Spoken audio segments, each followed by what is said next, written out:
Hello नमस्ते, I am Deepali Goyal. स्वागत करती हूँ आप सभी का टारगेट गुरुकुल पर। तो स्टूडेंट्स, अगेन आ गई हूँ जनरल साइंस के क्वेश्चंस को लेकर। आई होप आप लोगों को बहुत मजे आ रहे होंगे, आप लोगों को समझ में आ रहा होगा, क्योंकि मेन जो मेरा मोटिव है वो आपको समझाना है। साइंस इतना आसान सब्जेक्ट भी नहीं है, मतलब साइंस बहुत आसान सब्जेक्ट है क्योंकि वो हमसे जुड़ा हुआ है, हमारी ज़िंदगी से जुड़ा हुआ है। जो हम देखते हैं, जो हम सुनते हैं, जो हम करते हैं, या जो हमारी बॉडी के अंदर हो रहा है, वही साइंस है। ठीक है, तो बहुत ही ईजी है, लेकिन ना इसको इंटरेस्ट के साथ पढ़ना पड़ता है, और मैं बहुत कोशिश करती हूँ कि आप लोगों का इंटरेस्ट बना सकूँ। ठीक है, तो उसी इंटरेस्ट को बनाते हुए, उसी इंटरेस्ट को जारी रखते हुए हम आज के 10 क्वेश्चन करते हैं। पहला क्वेश्चन आपकी स्क्रीन पर ये रहा, टेंटन है। किसी भी तारे की दूरी मापने के लिए कौन सी अत्यंत उचित इकाई है? The unit use to measure the distance of star की दूरी। मैं बोलूंगी आपके घर से आपके बेस्ट फ्रेंड की घर की दूरी कितनी है? आप बोलोगे मैम पड़ोस वाले घर में मेरा बेस्ट फ्रेंड रहता है। मैम 2 किलोमीटर है मेरा बेस्ट फ्रेंड का घर, है ना। एक तारे से दूसरे तारे की दूरी कितनी है? आसान है? नहीं आसान, बहुत दूरी है। तो किलोमीटर में तो गिनने से रहे, तो उसे गिनते हैं प्रकाश वर्ष में, यानी लाइट ईयर में। आंसर आ गया लाइट ईयर। याद रखोगे, तारों के डिस्टेंस को गिनने के लिए क्या इस्तेमाल करते हैं? प्रकाश वर्ष यानी लाइट ईयर। आले के चलूं तुझको एक ऐसे देश में, है ना, होती है जहां खुशियां तारों के भेष में। चलिए, प्रकाश वर्ष यानी लाइट ईयर। नेक्स्ट क्वेश्चन, मानव में उत्सर्जन की इकाई क्या है? The unit of urinary system in human, यानी कि हमारी बॉडी में ऐसा कौन है जो यूरिन बनवाता है? तो किडनी बनवाती है, लेकिन किडनी के अंदर कौन? जैसे हार्ट जुड़ा हुआ है मेनली ब्लड के साथ, दिमाग जुड़ा हुआ है मेनली नर्व्स के साथ, न्यूरॉन के साथ, है ना। उसी तरीके से किडनी जुड़ी हुई है नेफ्रॉन के साथ। किसके साथ? नेफ्रॉन के साथ। तो हमारा मानव के उत्सर्जन तंत्र की मेन इकाई है नेफ्रॉन। कुछ इस तरीके का उसका स्ट्रक्चर होता है, ऐसा सा दिखता है नेफ्रॉन, ठीक है। और फिर कलेक्टिंग ट्यूब आ जाती है, इस तरीके से नेफ्रॉन दिखता है। उसका काम क्या होता है? यहाँ से रक्त आता है और ट्रांसपोर्ट होकर चला जाता है, यहाँ पे सफाई होती है रक्त की, और फिर यूरिन यहाँ से निकल जाता है वेस्ट। ठीक है, चलिए अगले क्वेश्चन पे देखते हैं। ऊर्जा देने के उपयोग से पूर्व मानव शरीर में निम्न में से कौन ग्लूकोज में परिवर्तित होता है? For the production of energy which of the following substance is converted into glucose by the human body. Last video में हमने पढ़ा था श्वसन यानी रेस्पिरेशन के बारे में। मैंने बोला था हम खाना खाते हैं, वो पचता है, ग्लूकोज बनता है, और फिर वो बैठ जाता है किसके इंतजार में? इंतहा हो गई इंतजार की, ऑक्सीजन के इंतजार में। करेक्ट बात है, बिल्कुल सही बात है, बिल्कुल। ग्लूकोज ऑक्सीजन का इंतजार करता है, लेकिन ग्लूकोज कहाँ से आया भाई? मैम आपने तो बोला खाने के पाचन से आया। खाने में क्या पचाया जो ग्लूकोज बना? क्योंकि खाने में तो कार्बोहाइड्रेट भी होते हैं, प्रोटीन भी होते हैं, फैट भी होते हैं। तो आपको मैंने बताया था प्रोटीन तो अमीनो एसिड से मिलकर बनता है, यानी प्रोटीन और ग्लूकोज का तो कोई मेल मिलाप नहीं है। ठीक है, ग्लूकोज क्या होती है? मीठी मीठी चीनी। और कार्बोहाइड्रेट क्या होती है? शर्करा, चीनी, माड़। तो आंसर आएगा कार्बोहाइड्रेट। ठीक है, कार्बोहाइड्रेट जो होता है वो टूटकर ग्लूकोज, फ्रक्टोज, सुक्रोज, ये सारी चीनियां बनाता है। ठीक है, चीनी बनाता है। ठीक है, और फैट टूट के क्या बनाता है? फैटी एसिड यानी वसीय अम्ल और ग्लिसरॉल। याद रखोगे बात? रख लोगे? चलिए अगले क्वेश्चन पे देखते हैं। क्वेश्चन नंबर 34, प्रकाश संश्लेषण की प्रक्रिया में प्रकाश के अवशोषण के लिए क्या जिम्मेदार है? Who is responsible for absorption of light during the photosynthesis? याद करो, मैं बार बार एक ही क्वेश्चन ला रही हूँ घुमा फिरा के। प्रकाश संश्लेषण कौन करवाती है? पत्तियां। पत्तियों में कौन? क्लोरोप्लास्ट। क्लोरोप्लास्ट में कौन? क्लोरोफिल। क्योंकि क्लोरोफिल क्या करता है?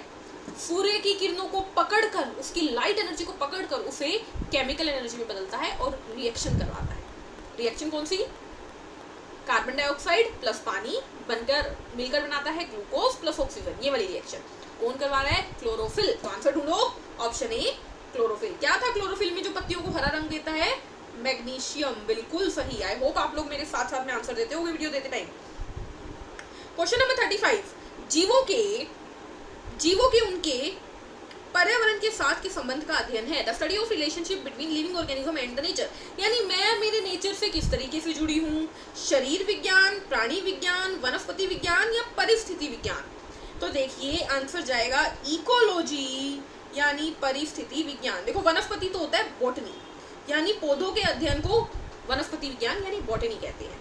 प्राणी विज्ञान होता है यानी कि जूलॉजी, जब हम किसी एनिमल के बारे में अध्ययन करते हैं। ठीक है, और शरीर विज्ञान यानी हम बॉडी के बारे में पढ़ रहे हैं, एनाटॉमी, यानी कि मेरी बॉडी में दिल है तो कितने ग्राम का दिल है, क्या उसकी शेप है, क्या उसका रंग है। जब हम दिल के बारे में पढ़ रहे हैं या बॉडी के किसी भी अंग के बारे में डिटेल में पढ़ रहे हैं उसे एनाटॉमी कहते हैं। तो हमने क्या बोला, मेरे नेचर के साथ जुड़ाव जब मैं पढ़ती हूँ उसे बोलते हैं परिस्थिति विज्ञान। इसमें हम एनवायरनमेंट पढ़ेंगे, हम पढ़ेंगे कि हमें पानी मिलता है, मिट्टी मिलती है, हमें ज़मीन मिलती है, हमें हवा मिलती है, हवा में क्या क्या होता है, पानी में क्या क्या होता है, मिट्टी में क्या क्या होता है, मिट्टी कैसे बनती है, पानी कहाँ से आता है, हवा कहाँ से आती है, हवा में क्या क्या है, सारी चीज़। ठीक है, अगला क्वेश्चन, रिफ्लेक्स चाप कहाँ निर्मित होती है। Reflex arc is produce in, क्या होती है रिफ्लेक्स आर्क। जैसे कुछ गर्म लगता है, ऐसे करते हो, सुई चुभती है, ऐसे करते हो, आप चल रहे हो एकदम से पैर के नीचे कांटा आ गया, उफ, ऐसे करते हो, कोई आपकी चुंटी बोल दे, करते हो एकदम से, ये क्या होता है रिफ्लेक्स एक्शन। बिना सोचे समझे कर देते हो।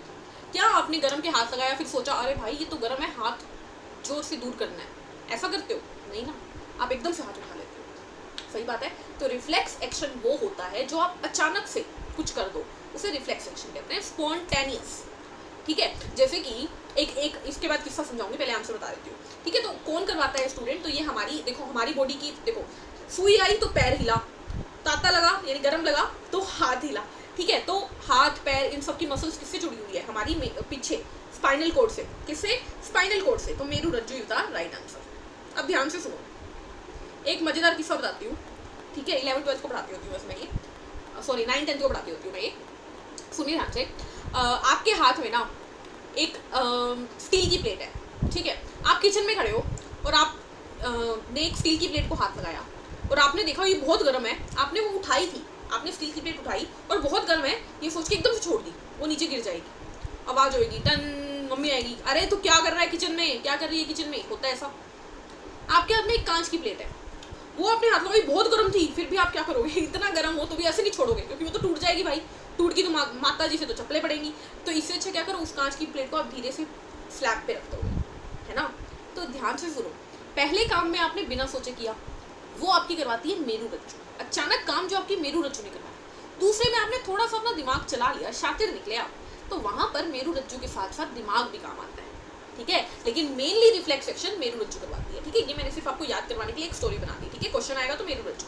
अगला क्वेश्चन, ट्रैफिक सिग्नल में लाल प्रकाश का उपयोग होता है क्योंकि, रेड लाइट क्यों यूज होती है भाई, कहीं पर भी ट्रैफिक सिग्नल देखो लाल, खतरे का सिग्नल लाल, ट्रेन आती है दूर से लाल पर्दा दिखाया जाता है। लाल ही क्यों, क्योंकि लाल जो होता है वो सबसे दूर तक दिखाई देता है, क्योंकि उसका लैम्डा सबसे ज्यादा होता है। रक्त का रंग लाल है इसलिए, रक्त का रंग सफेद, इश्क का रंग सफेद होता है, रक्त का रंग लाल है इसलिए। ये क्या तरीका हुआ, अगर आपका रक्त नीले रंग का होता तो आप नीला रंग दिखाते, नहीं, ये तो गलत है। जानवर लाल रंग पहचान सकते हैं, ऐसा भी कुछ नहीं है, ऐसा थोड़ा ना कि जानवर को कोई और कलर समझ में नहीं आता, ये भी गलत है।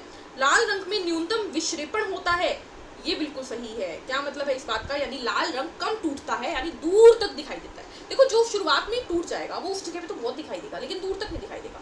लेकिन लाल का तरंग दैर्ध्य यानी वेवलेंथ बहुत ज्यादा होती है, वो दूर तक दिखाई देता है। और लाल रंग खतरे की निशानी है, इसीलिए तो है क्योंकि उसका तरंग दैर्ध्य ज्यादा है, वो विक्षेपण नहीं करता, स्कैटरिंग कम करता है, लेस स्कैटर। ठीक है, अगला क्वेश्चन, कोशिका में कौन सा कोशिकांग वायु श्वसन द्वारा ऊर्जा के उत्पादन से संबंधित है। Which cell organelle is cell responsible for aerobic respiration to produce energy. मैंने आपको लास्ट क्लास में रेस्पिरेशन पढ़ा दिया था। मैंने बोला था कि ग्लूकोज से पायरुवेट बनता है, पायरुवेट से कार्बन डाइऑक्साइड, पानी और ऊर्जा बनती है। कहाँ पे होता है ये काम, माइटोकॉन्ड्रिया में होता है। कहाँ पे होता है, माइटोकॉन्ड्रिया में। इसीलिए माइटोकॉन्ड्रिया को पावर हाउस कहते हैं, यानी ऊर्जा घर कहते हैं। क्या कहते हैं, ऊर्जा का घर कहते हैं। ठीक है, चलिए अगला क्वेश्चन, फलों को कृत्रिम तरीके से पकाने के लिए क्या उपयोग किया जाता है, आप सभी को पता है, एसिटिलीन, यानी CCCH, जिसे इथाइन भी कह देते हैं। ये फलों को कृत्रिम रूप से पकाने में इस्तेमाल होता है, कई बार करवा चुकी हूँ। देख रहे हो कितना इंपॉर्टेंट क्वेश्चन है। आखिरी क्वेश्चन, मानव में वृक्क की निस्पंदन इकाई क्या है, what is the unit of kidney in human. आज ही किया है, किडनी की यूनिट क्या होती है, नेफ्रॉन। किडनी की यूनिट क्या होती है, नेफ्रॉन। और वृक्क की इकाई वृक्काणु। देखो किडनी को भी वृक्क कहते हैं, किडनी को भी गुर्दा कहते हैं, नेफ्रॉन को वृक्काणु कहते हैं, क्योंकि वृक्क की इकाई वृक्काणु। आसान है ना, आसान याद करना, नेफ्रॉन।